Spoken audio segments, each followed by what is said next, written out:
नाज़रीन, चीन मुआशी तरक्की की उफ़क़ तक कैसे पहुँचा, कौन सी इस्लाहात और इक़्तिसादी पॉलिसियों को मुतारिफ़ करवाया गया, वो कौन से रहनुमा उसूल थे जिसने चीन को तरक्की याफ्ता ममालिक की सफ़ में खड़ा कर दिया। चीन ने मुआशी और इक़्तिसादी तरक्की का सफ़र लगन और तामीरी सोच से शुरू किया। साइंसी और टेक्नोलॉजी समेत ज़िंदगी के हर शोबे में तरक्की और खुशहाली और इनकलाब लाने के लिए रिफॉर्म्स और भारी सरमायाकारी की गई।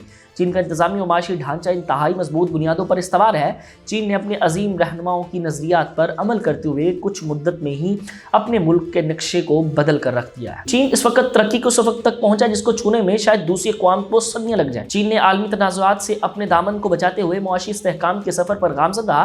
वो मुल्क जहाँ 40 बरस कबल गुर्बत की शरह 90% से ज़्यादा थी, मुल्क का हाल बेहाल था, लेकिन आज इक़्तिसादी इस्लाहात की वजह से चीन तरक्की याफ्ता ममालिक की फहरिस्त में शामिल है।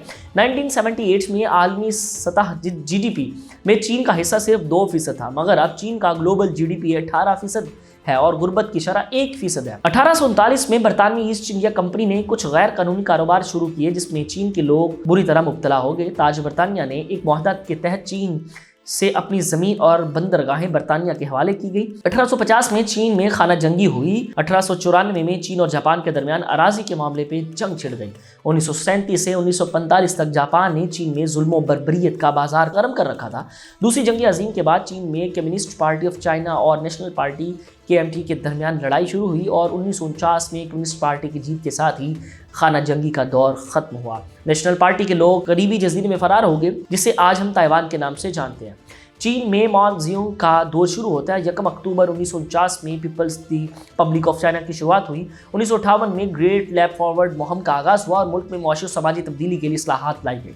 मुहिम में 3 हिकमत अमली पर काम शुरू हुआ। ज़मीनें ज़मींदारों से छीन कर किसानों को दी गई। ज़रूरी इस्लाहात मुतारिफ करवाई गई। इंडस्ट्रियलाइजेशन और सरकारी सतह पर स्टील की खपत के लिए सनतें कायम की गई और लोगों को मुकामी सतह पर स्टील के लिए छोटे छोटे कारखाने लगाने की हिदायत की गई। इन इक़दामात की वजह से फ़वाइद की बजाय नुकसानात हुए। मुल्क की हालत अबतर हो गई और चीन कहत साली का शिकार हो गया। 1959 से 1961 तक कहत साली के दौरान हज़ारों लोग जान से हाथ धो बैठे। 1976 में माओ ज़ेडुंग खराबी सेहत की वजह से चल बसे। माओ ज़ेडुंग के दौर में अच्छे इक़दामात भी उठाए गए। ख़वातीन ने हकूक़ और तालीमी मैदान में तरक्की के लिए कवानीन मुतारिफ करवाए।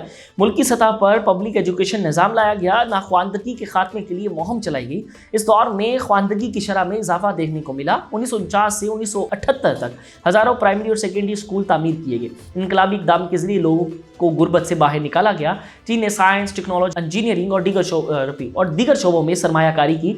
1976 में कम्युनिस्ट पार्टी के एक लीडर डेंग उभर कर सामने आए। उन्हें जदीद चीन का बानी भी कहा जाता है। इस दौर में ही चीन में तरक्की की नई राहें खोली। इस लीडर का मानना था कि गुज़िश्ता बरसों में मुआशी इस्तेहकाम के हवाले से सख्त कवानीन बनाए गए, जिसकी वजह से मईशत का बेड़ा गर्क हुआ। इकनॉमिक लिबरलाइजेशन मुतारिफ करवाई गई।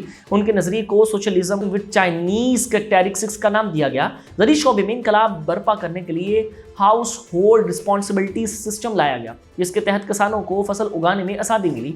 डेंग ने फैक्ट्री मैनेजर रिस्पॉन्सिबिलिटी सिस्टम मुतारिफ करवा कर सनती शोबे को दबाम बख्शा।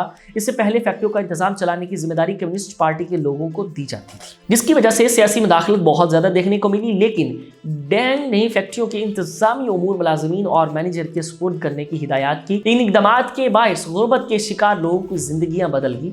1978 से 1984 तक ज़राअत में 7% से ज़ायद तरक्की हुई। 1986 में तालीम को लाजमी करार दिया गया और एक कानून लाया गया जिसके तहत तालीम लाजमी है, जिसके तहत हर बच्चे को 9 साल तक मुफ्त तालीम फराहम की गई।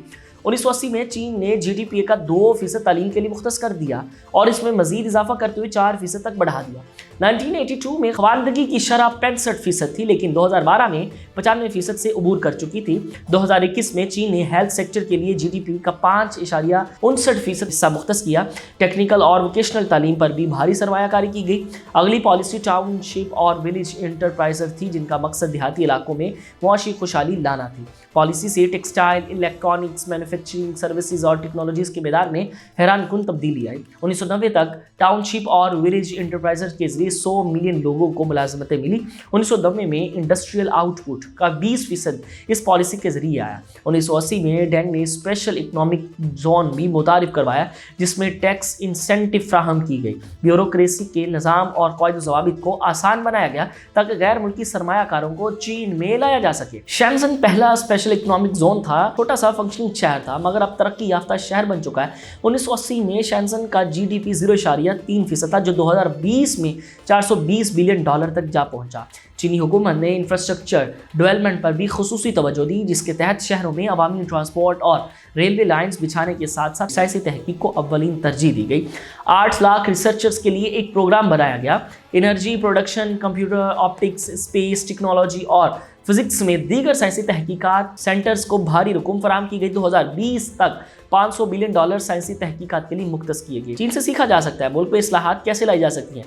उन इस्लाहात और मुआशी पॉलिसियों की बदौलत चीन आज आलमी खेल का अहम खिलाड़ी बन चुका है। चीन को दूसरी बड़ी मुआशी ताकत समझा जाता है और वो कई मानों में सुपर पावर कहलाने का हकदार है।